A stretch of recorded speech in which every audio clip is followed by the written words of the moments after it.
السلام علیکم خواتین و حضرات۔ آج مرزا غالب کی جس غزل پر ہم بات کریں گے اس کا پہلا شعر ہے: بے اعتدالیوں سے سبک سب میں ہم ہوئے، جتنے زیادہ ہو گئے اتنے ہی کم ہوئے۔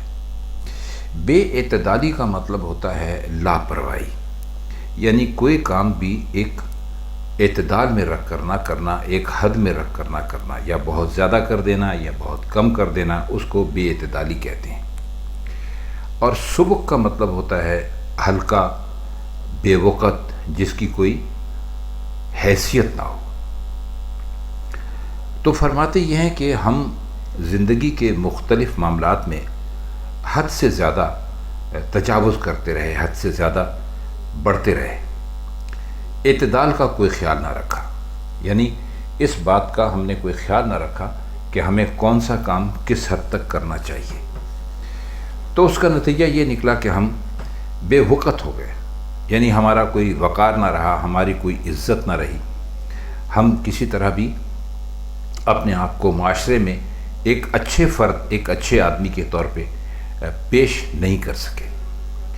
یعنی جب بے اعتدالی بڑھی تو اس میں ہم حد سے نکلے، اتنا ہی ہمیں کم ہونا اور پیچھے ہٹنا پڑا جتنا کہ ہم زیادہ تھے۔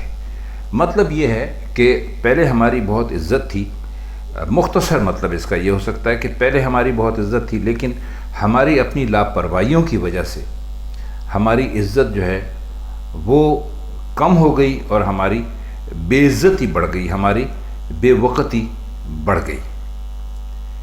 اگلا شعر ہے: پنہا تھا دام سخت قریب آشیان کے، اڑنے نہ پائے تھے کہ گرفتار ہم ہوئے۔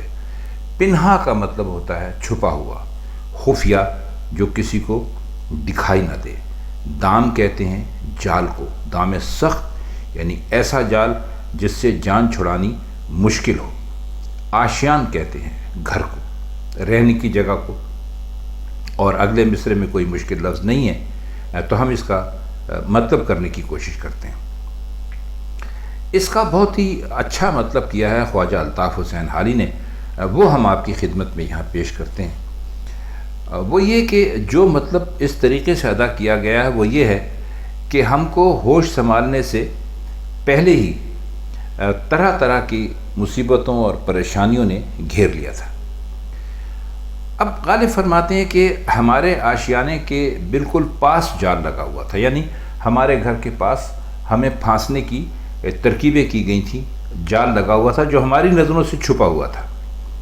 تو ابھی ہم اڑنے کے لیے پر تول ہی رہے تھے اور اڑے نہیں تھے کہ اس جال میں پھنس گئے۔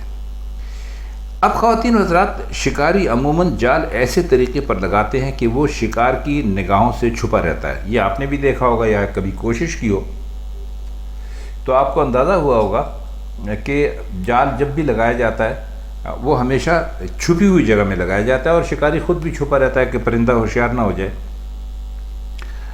اور وہ اس لیے کرتے ہیں کہ بھئی پرندہ آسانی سے پھنس جائے۔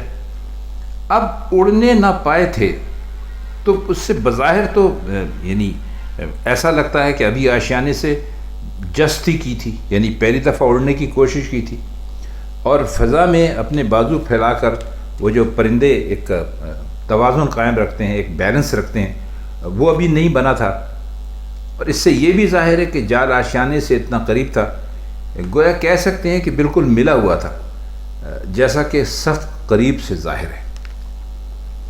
اس شعر کے کہنے کا مقصد ان کے یہ ہے کہ بعض لوگ اپنی قسمت کی وجہ سے اپنی مصیبتوں کو خود دعوت دے دیتے ہیں، تو کہتے ہیں کہ ہم اس پرندے کی طرح ہیں کہ جس کے بالکل آشیانے کے قریب کوئی جال لگا ہوا ہو، اور وہ اپنے آشیانے سے باہر نکلے اور ابھی اڑنے کے لیے وہ اپنے پر بھی اسے نہ پھیلائے ہوں اور وہ اس جال میں پھنس جائے۔ اگلا شعر ہے: ہستی ہماری اپنی فنا پر دلیل ہے، یہاں تک مٹے کہ آپ ہم اپنی قسم ہوئے۔ ہستی سے مراد تو ظاہر ہے کہ آپ جانتے ہیں کسے کہتے ہیں، انسان کی اپنی ذات کو، اپنی شخصیت کو، اور فنا کہتے ہیں ختم ہو جانے کو۔ اور دلیل کا مطلب ہوتا ہے کوئی بات سچ ثابت کرنے کے لیے کچھ کہنا۔ اور اس میں آپ نے دیکھیے کہ اس میں دو چار الفاظ ہیں یعنی دوسرے مصرے میں کہ ہم اپنی قسم ہوئے۔ اب اپنی قسم ہونے کا مطلب یہ ہے کہ ہمارا ملنا ایسا ہے جیسے قسم کھانے کو کوئی چیز، یعنی مثال کے طور پہ لوگ کہتے ہیں کہ بھائی میرے پاس قسم کھانے کے لیے بھی پیسہ نہیں ہے، یا میرے پاس قسم کھانے کو بھی رہنے کو جگہ نہیں ہے۔ تو اس شعر میں ایک بہت دلچسپ بات یہ ہے کہ اس کی جو خود تشریح مرزا غالب نے کی، غالب کے خطوط اگر آپ پڑھیں تو ان کے ایک شاگرد تھے، ان کا نام تھا میر میدی مجروح۔ تو انہوں نے پوچھا کہ یہ شعر میرے سمجھ میں نہیں آیا حضرت، تو آپ اس کا مطلب بتائیے۔ تو غالب نے ان کو لکھا، یہ ہم نے خطوط غالب سے لیا ہے، کہ پہلے یہ سمجھو قسم کیا چیز ہے، قد اس کا کتنا لمبا ہے، ہاتھ پاؤں کیسے ہیں، رنگ کیسا ہے۔ تو جب تک یہ نہیں بتا سکو گے تو جانو گے کہ قسم جسم اور جسمانیت سے نہیں ہے، ایک اعتبار محض ہے، اور وجود اس امر کا صرف تعقل میں ہے۔ تعقل سے مطلب یہ کہ سمجھ آنے میں ہے، سی مرغ کا سا اس کا وجود ہے، بھئی کہنے کو ہے دیکھنے کو نہیں۔ بس شاعر کہتا ہے کہ جب ہم اپنی قسم ہو گئے، آپ اپنی قسم ہو گئے، تو گویا اس صورت میں ہمارا ہونا ہمارے فنا ہونے کی دلیل ہے۔ ابھی آپ کو بتایا محاورہ یہ ہے کہ فلاں شے ہمارے پاس قسم کھانے کو بھی نہیں، یعنی نام کو بھی نہیں، کیونکہ اگر اس کا وجود کچھ ہوتا تو قسم کھانے کا ثبوت بن سکتا تھا۔ مثلا آپ یہ کہہ سکتے ہیں کہ بھائی میرے پاس قسم کھانے کو پیسہ نہیں ہے۔ جب آپ کے پاس پیسہ ہی نہیں ہے، ایک چیز ہے ہی نہیں، تو آپ قسم کس چیز کی کھائیں گے؟ قسم کھانے کے لیے کسی چیز کا موجود ہونا ضروری ہے نا۔ تو اس لیے وہ کہتے ہیں کہ قسم کھانے کا ثبوت ہی نہیں ہے تو پھر قسم کس بات کی؟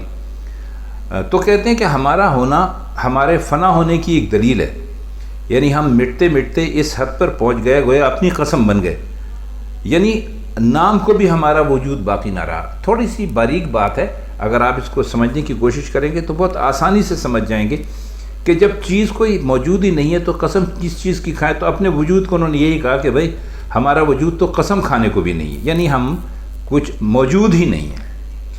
اس کا شعر نمبر 4 ہے، سختی کشان عشق کی پوچھے ہے کیا خبر، وہ لوگ رفتہ رفتہ سراپا علم ہوئے۔ سختی آپ جانتے ہیں کسے کہتے ہیں، شدت کو کہتے ہیں، اور کشان عشق، کش کہتے ہیں کھینچنے کو، کشان عشق یعنی وہ لوگ جنہوں نے کہ محبت میں بڑی بڑی سختیاں جھیلیں۔ اور سراپا کا مطلب ہوتا ہے سر سے پیر تک، اور علم کا مطلب ہوتا ہے رنج، غم، دکھ۔ تو شعر آسان ہے کہ جن لوگوں نے عشق کی سختیاں جھیلیں ان کے بارے میں کیا پوچھتے ہو؟ وہ لوگ تو عشق میں رفتہ رفتہ گھلتے گھلتے سراپا سر سے پیر تک رنج و غم ہو گئے۔ اور جس طرح دیکھنے میں رنج اور غم کا کوئی وجود نہیں، رنج اور غم کو کوئی دیکھ نہیں سکتا نا، نہ میں دیکھ سکتا ہوں نہ آپ دیکھ سکتے ہیں، تو کہتے ہیں کہ اسی طرح عاشقوں کے جو وہ ہیں وجود ہے تو وہ بھی عشق کی سختیاں اور کڑی مشقتیں برداشت کرتے کرتے تحلیل ہو گیا، ختم ہو گیا، یعنی اب وہ موجود ہی نہیں ہے۔ تیری وفا سے کیا ہو تلافی کہ دہر میں تیرے سوا بھی ہم پہ بہت سے ستم ہوئے۔ تلافی کا مطلب ہوتا ہے کسی کا نقصان پورا کر دینا۔ دہر کہتے ہیں دنیا کو اور ستم کہتے ہیں ظلم کو۔ تو فرماتے یہ ہیں کہ اے ہمارے محبوب، زمانے میں صرف تیری طرف سے ہم پر ظلم اور ستم نہیں ہوئے، تیرے علاوہ بھی ہمیں طرح طرح کی جفا کاریوں سے واسطہ پڑتا رہا۔ اگر تو وفاداری کا پابند ہو جائے تو تیرے ظلموں کی تلافی ہو جائے گی، لیکن تیرے علاوہ جو ظلم ہوئے ان کی تلافی کیوں کرو گی؟ اب اس کی 2 صورتیں ہو سکتی ہیں۔ اول یہ کہ مجھے جو جفائیں جھیلنی پڑیں وہ صرف عشق کی وجہ سے نہیں تھی، عشق کے علاوہ بھی مجھے بے شمار رنج اور غم پہنچے۔ اور دوسرا یہ کہ اپنی پریشانی کو مرزا بڑھا چڑھا کر محبوب کے سامنے پیش کرنا چاہتے ہیں تاکہ وہ ترس کھا کر فوراً اس کا بدلہ دینے کے لیے تیار ہو جائے، یعنی فوراً اس کی تلافی کرنے لگے۔ تو خواتین حضرات، یہ اس غزل کے 5 شروع کے اشعار تھے جو ہم نے آپ کی خدمت میں پیش کیے۔ چونکہ ویڈیو لمبی ہو رہی تھی تو یہ اس کا حصہ اول سمجھ لیجئے، اس کا حصہ دوم ہم کل انشاءاللہ آپ کی خدمت میں پیش کریں گے۔ تب تک کے لیے ہم چاہتے ہیں آپ سے اجازت، خدا حافظ۔